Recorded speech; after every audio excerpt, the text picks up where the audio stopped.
குடும்ப வாழ்க்கை, கணவன் மனைவியுடைய வாழ்க்கை, கணவன் மனைவியுடைய லைஃப்.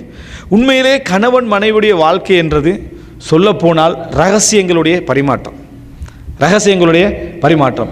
இஸ்லாத்தை பொறுத்த வரைக்கும் திருமண பந்தம் என்பது ஆக மினிமம் எடுத்துக்கிட்டீங்கன்னு சொன்னால், இவருக்கென்று சில கடமைகள் இருக்கு. உழைக்கணும், வீட்டில் வாழ வைக்கணும், ட்ரெஸ்ஸு கொடுக்கணும், நோய் நிவாரணங்களுக்கு பார்க்கணும், பொறுப்போடு இருக்கணும். மனைவி குடும்ப வாழ்க்கையில் இணைந்து கொள்ள வேண்டும், வீட்டை கவனிச்சுக்கொள்ளணும், வீட்டுடைய நம்பிக்கை, கணவனுக்கு துரோகம் செய்யாமல் வாழணும். இதுதான் ஆக மினிமம். ஆனால் எல்லா குடும்பமும் அப்படி இல்லை. இன்றைக்கு பெரும்பாலும் குடும்ப வாழ்க்கை என்பது தியாகமுள்ள வாழ்க்கை நிறைய பேர் வாழ்க்கையில் அமைஞ்சிக்குது. அதாவது இது மினிமம். இப்படி ஒரு வாழ்க்கை வாழ்ந்தால் பிரச்சனை என்று வந்தால் விவாகரத்து ஆகிக்கலாம், பிரச்சனை வந்தால் விவாகரத்து. ஆனால் அப்படியா வாழ்கிறாங்க எல்லாரும்? இல்லை. அவள்கிட்ட சொத்தெல்லாம் இவன்ட சொத்து, இவன்ட சொத்தெல்லாம் அவள்கிட்ட சொத்து. இப்படி வாழ்கிறோமா இல்லையா? இவன்ட சொத்தெல்லாம் அவள்கிட்ட சொத்து, அவள்கிட்ட சொத்தெல்லாம் ஏண்ட சொத்து, எனக்கும் உனக்குள்ள என்ன பிரிவு என்று இவருடைய டோட்டல் தொழிலுடைய முன்னேற்றத்துக்கும் மனைவியுடைய சைட்டில் பெரிய சப்போர்ட் என்ன செஞ்சிருக்கும், வழங்கப்பட்டிருக்கும், எனது மருமகன் என்று சொல்லி. இன்னும் சொல்ல போனால் மனைவியை அவள் எவ்வளோ பல வகையில் நோய் என்ற பல பிரச்சனைகள் இருந்தாலும் சிலர் என்ன செஞ்சிருப்பாங்க, மனைவியுடைய வாழ்க்கையை தண்ட வாழ்க்கையாக நினச்சி அர்ப்பணம் செஞ்சு என்ன செஞ்சிருப்பான், அவளை உருவாக்கி இருப்பான். இது வந்து வெறும் திருமண வாழ்க்கை இல்லை. இது வந்து வெறும் திருமண வாழ்க்கை இல்லை. ரசூலுல்லாஹி ஸல்லல்லாஹு அலைஹி வஸல்லம் ஹதீஜா ரலியல்லாஹு அன்ஹா இருந்த வாழ்க்கை மாதிரி ஒரு வாழ்க்கை. என்ன துணை தாண்டிய வாழ்க்கை. இப்படி வாழ்க்கையோடு வாழ்ந்துட்டு எல்லா சந்தர்ப்பமும் அமைஞ்ச பின்னால் துரோகம் செய்தால் அது எவ்வளோ பெரிய துரோகம்.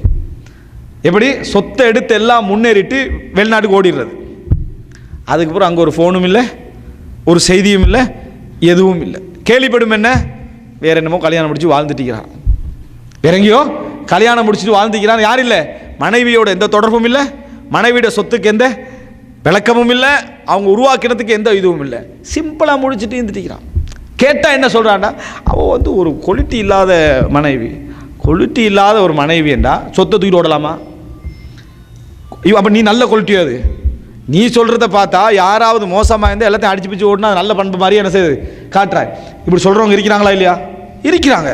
அங்கே பிள்ளைகள் கண்ணீரும் கவலையுமாக வாழக்கூடிய பேர். இதுக்கு பேர் திருமண முறிவல்ல. திருமண முறிவுன்னா நான் சொன்ன மாதிரி இருந்திருக்கணும். என்ன, அவங்களோட கடமை அவர் செஞ்சிருப்பார், இவரோட கடமை அவர் செஞ்சிருப்பார். இதுக்கிடையில் பெரிய உறவு, பெரிய தியாகம், அங்கிருந்து சொத்து இங்கே வந்து, இங்கிருந்து சொத்து அங்கே வந்து, பெரிய ஒரு பரஸ்பரம் நடந்தாலும் என்னது நடந்திருக்காது. சீதனம் என்று வாங்கி ஊட்டையே அழிச்சிருப்பான் உனக்காக வேண்டி. எல்லாத்தையும் எடுத்துகிட்டு இவர் ஓடிடுறது. எது இவர பேரில் எழுதி வைக்கலாம், நிலத்தை எழுதி வைக்கலாம், வாகனத்தை எழுதி வைக்கலாம், மனைவியோட பேரில் எல்லாத்தையுமே எழுதி வைப்பான். நகையை சுருட்டிட்டு ஓடினாண்டா எப்படி இருக்கும்? எடுத்துட்டு அவ பொருத்தம் இல்லாதவ அப்படி என்ன சொல்லி என்ன சொல்றது. கணவன் விஷயத்திலையும் அப்படி என்ன செய்யுது நடக்கிறது, என்ன செய்யறோம் பார்க்கிறோம். இதெல்லாம் என்ன நம்பிக்கை துரோகம் என்பதை நம்ம புரிந்து கொள்ள வேண்டும். நாளை மறுமையில் இதெல்லாம் சாதாரண ஒரு முடிவாக என்ன செய்யாது, வந்து நிற்காது. இதெல்லாம் சாதாரணமாக நினைச்சிட்டு செய்யக்கூடிய ஒவ்வொருவரும் புரிந்து கொள்ள வேண்டும். சொத்தில் இழைக்கப்படுகின்ற அநியாயம் நாளை மறுமையில் ஒரு சாதாரண அநியாயமாக இருக்காது. ரசூலுல்லாஹி ஸல்லல்லாஹு அலைஹி வஸல்லம் சொன்னார்களே, முஜாஹிதுகளுடைய மனைவிகள், அதாவது ஜிஹாதில் போய் இஸ்லாத்துக்காக போராடி கொண்டிருக்கக்கூடியவருடைய மனைவிமார்கள் வீட்டில் தனியேறிப்பார்கள். அவர்களுடைய வாழ்க்கையில் அந்த முஜாஹிதுகளுக்கு எதிராக துரோகம் யாராவது செய்தால் நாளை மறுமையில் அல்லாஹு தாலா சொல்வான், இவரது அமல்களிலிருந்து உனக்கு என்னெல்லாம் எடுக்கணுமோ எல்லாத்தையும் எடுத்துரு, உனக்கு எது விருப்பமோ அது எடுக்கணும். ரசூலுல்லாஹ் சொல்கிறாங்க, எதையாவது ஒன்றை அவர் விட்டு வைப்பார்னு நீங்கள் நினைக்கிறீங்களான்னு கேட்டாங்க. மறுமையுடைய நாளில் எதையாவது ஒன்று அவர் விட்டு வைப்பார்னு நீங்கள் நினைக்கிறீங்களான்னு ரசூலுல்லாஹி ஸல்லல்லாஹு அலைஹி வஸல்லம் கேட்டார்கள். ஏன் கேட்டாங்க? நாளை மறுமை என்பது ஒரு பாதிப்புக்குரிய ஒரு இடம். அந்த இடத்துல யாருடைய அமல் கிடைச்சாலும் நம்ம என்ன செய்வோம், ஏற்றுக்கொள்கின்ற நிலையில தான் அங்கே இருப்போம். இப்போ துரோகம் என்றதை ரசூல் ஸல்லல்லாஹு அலைஹி வஸல்லம் என்ன செய்கிறாங்க, அந்த இடத்துல சொல்லி காட்டுகிறார்கள் எவ்வளோ மோசடியான ஒரு விஷயம் என்பது. எனவே அன்புள்ள சகோதரர்களே, கணவன் மனைவிக்கு இடையில வாழுகிற நேரத்தில் கணவனுக்கென்று சில கடமைகள் உண்டு, அதை மாதிரி வாழ்ந்துட்டு போகிறது, மனைவிக்குன்னு சில கடமை கொண்டு அதை மாதிரி வாழ்ந்துட்டு போகிறது. இந்த நேரத்தில் ஏதாவது ஒரு கிரிவெண்டு வந்தால் கூட பேச்சுவார்த்தைகளோடு முறையாக இஸ்லாம் சொல்கின்ற அமைப்பில் என்ன செஞ்சிடலாம், பிரிஞ்சிடலாம். ஆனால் நீனு நானும் ஒன்று தான், நம்ம ரெண்டும் சொர்க்கம் வரைக்கும் நம்மளோட பயணம் தான் என்றெல்லாம் சொல்லிட்டு சொத்தையெல்லாம் எடுத்துகிட்டு பாஞ்சிட்டு விளங்கிட்டான். இது வாழ்க்கையா? இதுக்கு பேர் இஸ்லாத்தில் தலாக் உண்டு. இஸ்லாத்தில் தலாக் உண்டு. நீ தலாக் சொல்கிற மாதிரியா வாழ்ந்தாய்? இஸ்லாத்தில் தலாக் உண்டு உண்மை. இஸ்லாத்தில் தலாக் உண்டுன்னா எல்லாத்தையும் ஏமாத்திட்டு இஸ்லாம் பெண் ஹுல்ஆ கேட்கலாம். கேட்குற நேரத்தில் ஒரு நிபந்தனை வைக்குது. என்ன? அவர் தந்த மகரெல்லாம் என்ன செஞ்சிடணும், நீ திருப்பி கொடுத்துடணும். ஏன் வச்சுது? அது சந்தர்ப்பமாக இதை யாரும் பயன்படுத்தக்கூடாதுன்றதுனால தான். ஆணுக்கு என்ன சொல்லுதுன்னா, நீ கொடுத்த மகரெல்லாம் எதுவும் எடுக்கக்கூடாதுன்னு சொல்லுது. ஆணுக்கு அந்த பெண்ணுக்கு கொடுத்திருந்தா அதில் நீ எதுவும் எடுக்கக்கூடாது, நீ விவாகரத்து பண்ணினேண்டா. அந்த பெண்ணு விவாகரத்து கேட்டால் நீ மகரை கொடுத்துட்டு தான் என்ன செய்யணும், விவாகரத்து. பாருங்க, ஒரே விஷயம் மகர் தான், ஆண் எடுக்கக்கூடாது. விவாகரத்து பண்ணா பெண்ணுக்கு விவாகரத்து கேட்டால் ஆண் என்ன செய்யணும், அதை எடுக்கணும். என்ன காரணம்? சொத்து பறிப்பதற்கு ஒரு சந்தர்ப்பமாக ஹுல்ஆவை என்ன செய்யக்கூடாது, பயன்படுத்தக்கூடாது. கல்யாணம் முடிக்கிறது, ஒரு ஏக்கர் காணி எழுதி கட்டுறது மகரண்ட பேரில், அதுக்கப்புறம் என்னது நான் ஹுல்லா கேட்குறேன் அப்படின்னு சொல்லிட்டு போயிட்டு இருந்தால் இது சம்பாதிக்கிற ரூட்டா என்ன செஞ்சிடும், மாறிடும் என்பதனால இஸ்லாம் அதுக்குரிய வாசல் என்ன செய்யுது, மூடுது. அப்போ இஸ்லாம் அதில் இவ்வளவு பெரிய துரோகங்களை தடுக்குது, தடுத்த அமைப்பில் வச்சிருக்கு. புரிஞ்சுக்கொள்கிறோமா? இல்லை. இதனால் அன்புள்ள எப்பொழுதும் இஸ்லாமிய வாழ்க்கை வாழ்ந்துட்டா கணவனுக்குரிய கடமை என்ன, மனைவியுடைய கடமை என்ன, இஸ்லாமிய வாழ்க்கை வாழ்ந்துட்டா இந்த பிரச்சனை வராது. ஆனால் அப்படி வாழ்றதில்லை, எல்லாரும் அப்படி என்ன செய்யறதில்லை, வாழ்றதில்லை என்பதனால தான் இவ்வளோ துரோகங்கள் இந்த சமுதாயத்தை பார்க்குறோம். அன்புள்ள சகோதரர், நான் சொல்கிற விஷயம் ஒன்று ரெண்டு அல்ல, நிறைய விஷயங்கள் இருக்குது. இதை விட கேவலமான துரோகங்கள்லாம் இருக்குது. மனைவியை தான் உண்டு உழைப்பு கஷ்டத்தெல்லாம் சொல்லி வெக்கங்கெட்ட விஷயங்கள்லாம் இருக்குது. என்ன உழைப்பு கஷ்டமெல்லாம் சொல்லி இப்போ சரி நம்ம நிலைமை பார்த்தியா, நீனும் ஒரு வெளிநாட்டுக்கு போய் வேலை செஞ்சேன்னு சொன்னால் இன்னும் கொஞ்சம் என்ன செய்யணும், மனைவி வெளிநாட்டுக்கு அனுப்பி வச்சிடுறது. இவர் அங்கிருந்து அனுப்பி வச்சுட்டு அவரோட தங்கச்சியோட திருமணம் நடக்கலையா சமுதாயத்தில், திருமணம் செஞ்சு வாழ்ந்துட்டு அவன் அனுப்புகிற பணத்தை இவளுக்கும் செலவழிச்சுக்கணும், அவனுக்கும் செலவழிச்சு வாழ்ந்துட்டு. இதை விட ஒரு கேவலமும் இதை விட ஒரு துரோகம் உலகத்தில் இருக்குமா? வாழ்ந்து கண்டிருக்கிறான். கடைசியில் வந்த மனைவி வீட்டுக்கு வந்து பார்த்தா கேள்விப்பட்டு வீட்டுக்கு வந்து இறங்குறா. என்னடா செய்யறது, இப்போ என்ன செய்யறது, இருக்கிற வாழ்க்கையோட சேர்ந்து என்ன பார்க்கப்பட்டில்லாதனால தானே வெளியே போனது, இருக்கிற வாழ்க்கையோட சேர்ந்து துரோக வாழ்க்கையை ஏற்றுக்கொண்டு வாழக்கூடிய சில கேவலமான வாழ்க்கையெல்லாம் நம்ம என்ன செய்கிறோம் பார்க்கிறோம். இதை பொறுத்த வரைக்கும் அந்த மனைவி செய்கிறது தவறா இல்லையா என்பதெல்லாம் இரண்டாவது. ஆனால் இவர் செஞ்ச துரோகம் இருக்குது, இஸ்லாத்துக்கும் விரோதமான ஒரு துரோகம். அதாவது ஒருவன் தவறு ஒருவரை முடித்திருக்கிற நேரத்தில் தங்கச்சியை முடிக்கிற தவறா இல்லையான்றது ஹராம் ஹலாலோட முடிஞ்சிரும். இறைவனுக்கும் அவனுக்குள்ள சம்பந்தப்பட்டது. இது எப்போ துரோகமாக மாறுதுண்டா, வேலை என்ற பேரில் வெளிநாட்டுக்கு அனுப்பி வச்சுட்டு செய்கிற வேலையாக என்ன செய்யுது, துரோகமாக மாறுவதை நம்ம என்ன செய்கிறோம் பார்க்கிறோம். இது சமுதாயத்தில் நிறைய என்ன செய்கிறது நடக்குது. சில பெண்கள் பைத்தியகாரிகளாக மாறி இருக்கிறார். சில பெண்கள் தற்கொலை செய்ய முடியாது, ஏன்னா தன்னை கணவன் வீட்டுக்கு வந்து பார்த்தா எல்லாம் முடிஞ்சுது என்ற நேரத்தில் பைத்தியகாரிகளாக மாறி நம்மளோட கண் முன்னால் காணக்கூடிய எத்தனை காட்சிகள் நம்ம என்ன செய்கிறோம் பார்க்க. அவன் இன்னொன்று முடிச்சு வாழ்ந்து கண்டிக்கிறான், அவன் இன்னொன்று முடிச்சு வாழ்ந்து கண்டிக்கிறான். இதெல்லாம் வாழ்க்கையா? இதெல்லாம் சாதாரணமான திருமணம் தலாக் கண்ட வட்டத்தோடு என்ன செய்யாது, இது வராது. அது இறைவன், இது வந்து துரோகம். இப்படி நடந்தால் என்ன, அது துரோகம் என்பது நம்ம என்ன செய்யணும், புரிந்து கொள்ளணும். இது ஒரு பகுதி. இறுதியாக அன்புள்ள சகோதரர்களே, துரோகங்களில் இன்னொரு பகுதி என்ன தெரியுமா? சிலரை நம்பி சிலருடைய முன்னேற்றங்கள் அடகு வைக்கப்பட்டிருக்கும். சிலரை நம்பி சிலருடைய முன்னேற்றங்கள் அடகு வைக்கப்பட்டிருக்கும். அவைகள் எல்லாத்தையும் கடைசி நிமிஷத்தில் எல்லாத்தையும் ஒட்டச்சு தூக்கி போட்டுருவாங்க. கடைசி நிமிடத்தில் எல்லாத்தையும் தூக்கி போட்டுருவாங்க. இது வந்து நிறைய விஷயங்கள் நடக்கும். சும்மா ஒரு வாக்கொண்டு அழிச்சு விட்றது, நீங்கள் தைரியமாக இறங்குங்கன்றது. தொழிலையோ ஒரு படிப்புலையோ சரி வாக்களிச்சிட்டார், நல்ல நம்பிக்கையானால் அவர்கிட்ட எல்லாம் ஓகே, இவர் இறங்குறார். இறங்கி அவரோட சொத்தை விற்று அதை செஞ்சு பிஸ்னஸுக்கெல்லாம் எல்லாம் போட்டுட்டு அந்த நாளில் போய் இறங்குவார். அந்த சொன்ன மாதிரி அது அப்போ சொன்னது தான் இப்போ நம்மளுக்கு ஒரு சரிப்பட்டு வார மாதிரி இல்லைன்னு சிம்பிளாக என்ன செஞ்சுருவாங்க, முடிச்சிருவான். முடித்தா இவன் நிற்கிற இடம் இருக்குதானே, இந்த இடம் வந்து அவன் ஏற்கனவே இருந்ததை விட என்னது மிக கேவலமான ஒரு இடம், மிக பணிந்த ஒரு இடத்துல நின்றுட்டிருக்கிறான்.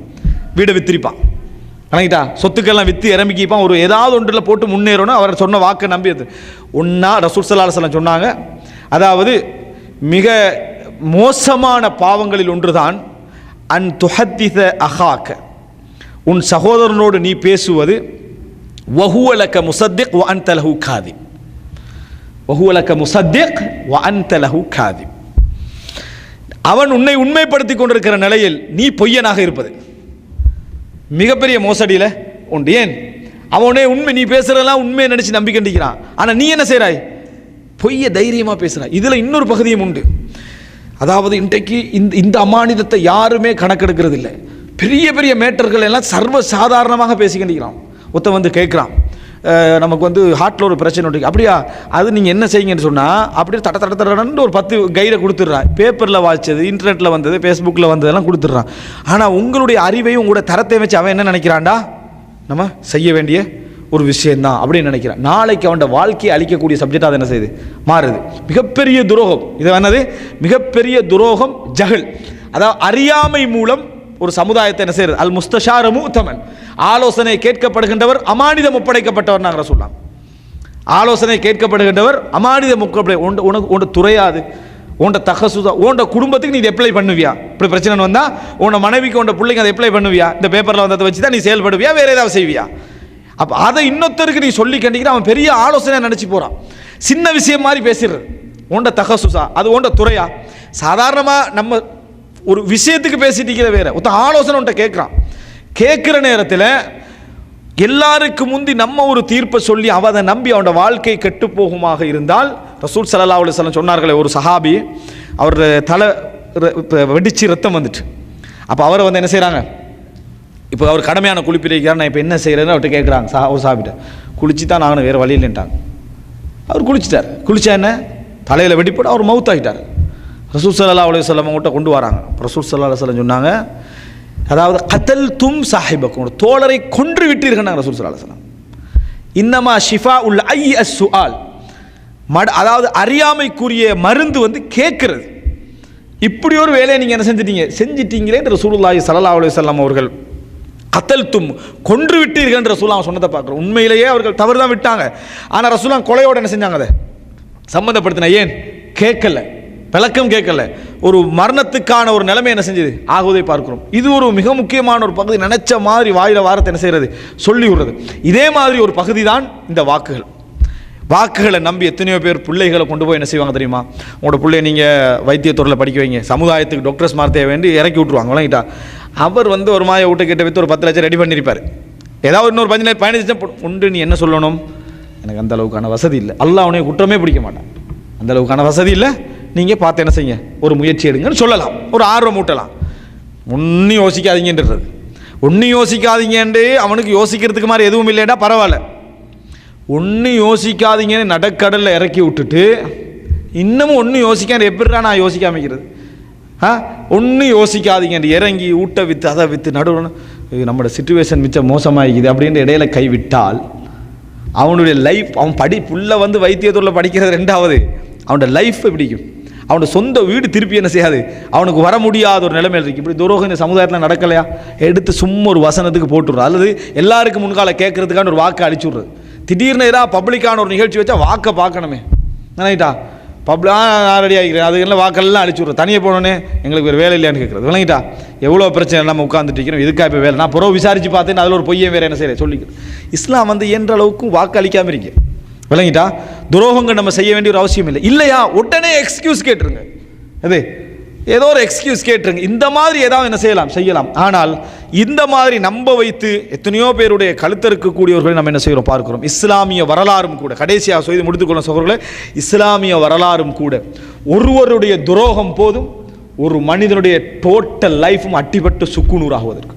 ஒரு சின்ன துரோகம் போதும், நமக்கு தெரியாது, ஒரு சின்ன துரோகம் போகும் ஒரு குடும்ப வாழ்க்கை நாசமாகுவதற்கு, ஒருவனுடைய மான மரியாதை ஸ்பாயில் ஆகுவதற்கு ஒருவனுடைய துரோகம் போகுது. எத்தனையோ பேர் நம்பி சாதாரணமாக பேசியிருப்பாங்க, அந்த வார்த்தையை அப்படியே மோடிஃபை பண்ணி வேற மாதிரி கொண்டு போய் என்ன செய்வாங்க, சேர்ப்பாங்க.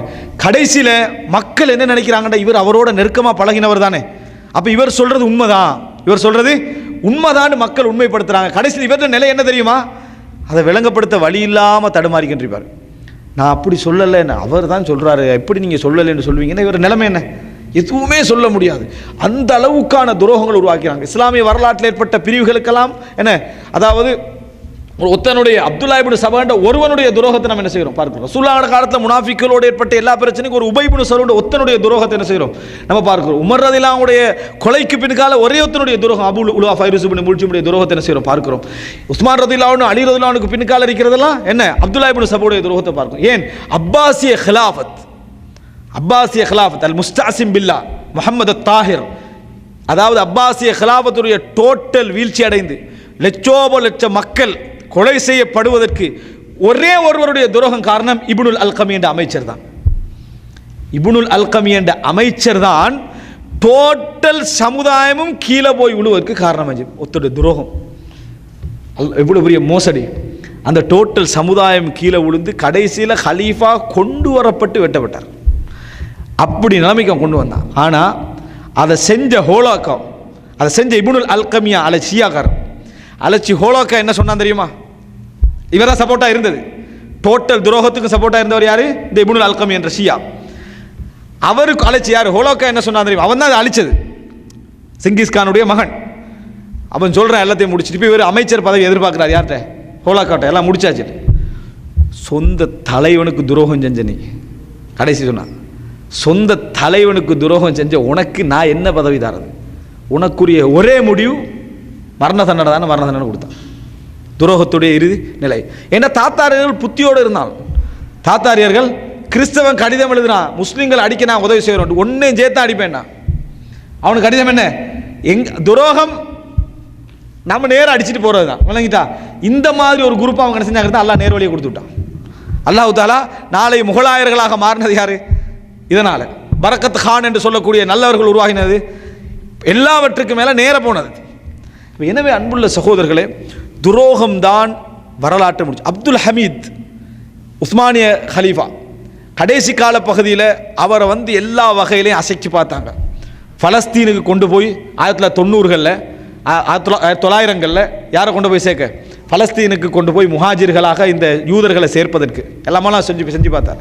அவர் என்ன சொன்னார்ன்றா, இஸ்லாமிய ஹிலாஃபத் வீழ்ச்சி அடைந்த பின்னால் நீங்கள் யூதர்களை தாராளமாக கொண்டு போய் என்ன செய்யுங்க, வச்சுக்கோங்க. அம்மா அன ஹை ஃபலா, நான் உயிரோடு இருக்கிற நேரத்தில் இது என்ன செய்யாது, நடக்காது என்று கடிதம் எழுதினார். துரோகம் இழைக்க நினைச்சிருந்திருக்க டோட்டலாக அதை என்ன செஞ்சிருக்கும், டோட்டல் பலஸ்தீனும் என்ன செஞ்சுக்க அந்த மக்களுடைய கையில் போய் அநியாயமாக இருக்கக்கூடிய வாய்ப்பு இருக்குது. ஆனால் அப்துல் ஹமீத் தானி செஞ்ச அந்த வஃபா, அந்த நேர்மை, வாய்மை அந்த சமுதாயத்தை என்ன செஞ்சது, காப்பாற்றியதை பார்க்கிறோம். அதனால் உஸ்மானிய ஹிலாஃபத்துடைய மிகப்பெரிய சிறப்பம்சமே என்ன தெரியுமா? வஃபா. இந்த சமுதாயத்துக்கு அவர்கள் செய்த வாய்மை. உஸ்மானிய ஹிலாஃபத்தில் பல விஷயங்கள் இருக்குது. ஆனால் ஒரு நாள் இந்த இஸ்லாமிய சமுதாயத்தை என்ன செய்யலை, அவர்கள் தாரை வாக்கலை, போய் தாரை வாய்க்கல. பிழைகள் நிறைய இருந்தது, ஆனால் தாரை வார்க்கவில்லை. கிறிஸ்தவர்களுக்கோ தாத்தாரியர்களுக்கோ வேறு வேறு யாருக்குமே என்ன செய்யல, அவர்கள் தாராய் வாய்க்காத ஒரு சமுதாயமாக இருந்தார்கள். ஆனால் இன்றைய டோட்டல் இஸ்லாமிய சமுதாயத்துடைய வீழ்ச்சிக்கு என்ன காரணம் சொல்லுங்க? துரோகம். ஒரு அமைச்சரை நம்பேல் மாதிரி இருக்குதா? ஒரு சாதாரண ஒரு மந்திரியை நம்பேல் மாதிரி இருக்குதா? ஒரு ஆட்சியாளர் நம்பேல் மாதிரி இருக்குதா? துரோகத்துக்கு மேலே, நம்பிக்கை மோசடிக்கு மேலே நடந்து கொண்டிருப்பது தான் ரசூலுல்லாஹி ஸல்லல்லாஹு அலைஹி வஸல்லம்.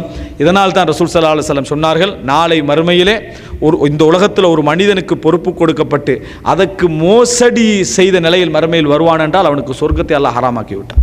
அல்லாஹ் அவனுக்கு சொர்க்கத்தை ஹராமாக்கி விட்டான்னு சொன்னார்கள். எனவே அன்புள்ள சகோதரர்களே, இயன்ற அளவுக்கு நமக்கு பிடிக்கலையா ஒதுங்கிக் கொள்ளணும், பிடிக்கலையா ஒதுங்கிக் கொள்ளணும். துரோகம் என்ற ஒரு மோசமான வடிவத்தை என்ன செஞ்சிடக்கூடாது, என்றைக்கும் நம்ம உருவாகிக்கிற. பிடிக்கலையா நம்ம ஒதுங்கிக் கொள்ள வேண்டும். ஒதுங்கிக் கொள்கின்ற ஒரு பண்பாட்டை தான் நம்ம என்ன செய்யணும், உருவாக்கி கொள்ள வேண்டும். தவிர துரோகம் செய்து பழி வாங்கி எதிரியான பின்னாலும் கூட அவனுடைய வீழ்ச்சியை என்ன செய்யக்கூடாது, மகிழ்ச்சி அடைச்சு சந்தோஷம் அடைகின்ற ஒரு சமுதாயமாக நாங்கள் இருக்கக்கூடாது.